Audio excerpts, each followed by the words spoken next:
Let's make a practical example with the for range. So as usual, we will open Plonker, we will create a new application for Angular 2 TypeScript. We are here, yes. And okay, so first we will create a file. We will call this for range directive. I forgot the folder, so the source folder for range directive.ts. In this particular case, I will copy and paste the code.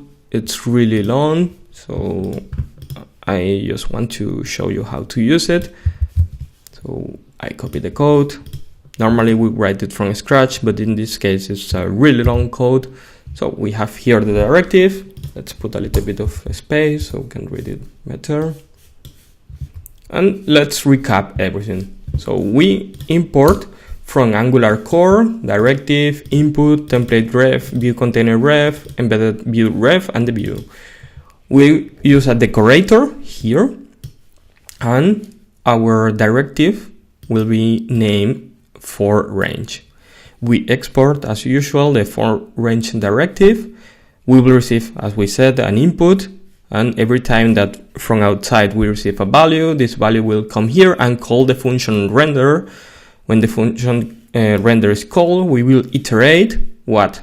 Well, we iterate as many times as the calling function it's saying here, and we will create in our container a view based on our template, and we are creating a local variable called index. So how do we use this? Let's go to the app. As always, we have to import from here. What's the name of our directive? The class for range directive. Come here, we want to import the for range directive from the same folder for range directive. Remember this part, we have to put our directive in the directive array from the component. This is a super important step. And now we are ready to go. Let's do this. We have a UL. We have a LI.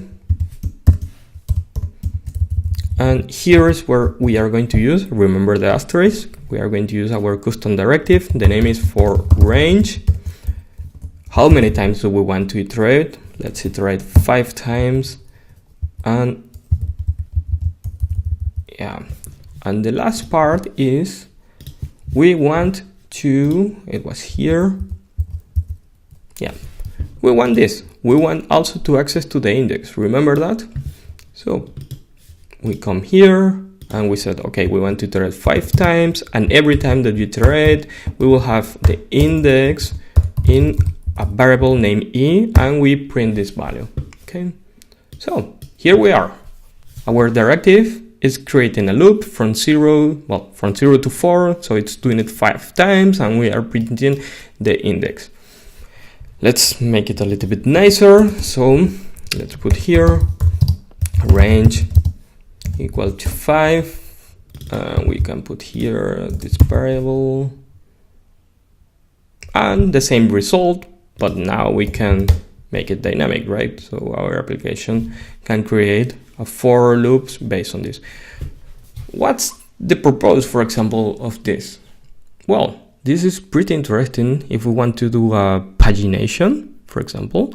Well, then we can generate every page. This will be an anchor, so we can click here and go to a page, go to the second page, and so on.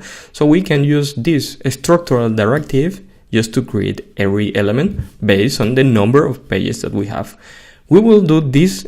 We will use this directive in our application MyTunes. This is the last part of these videos, and you will see how useful it is to create a structural directive.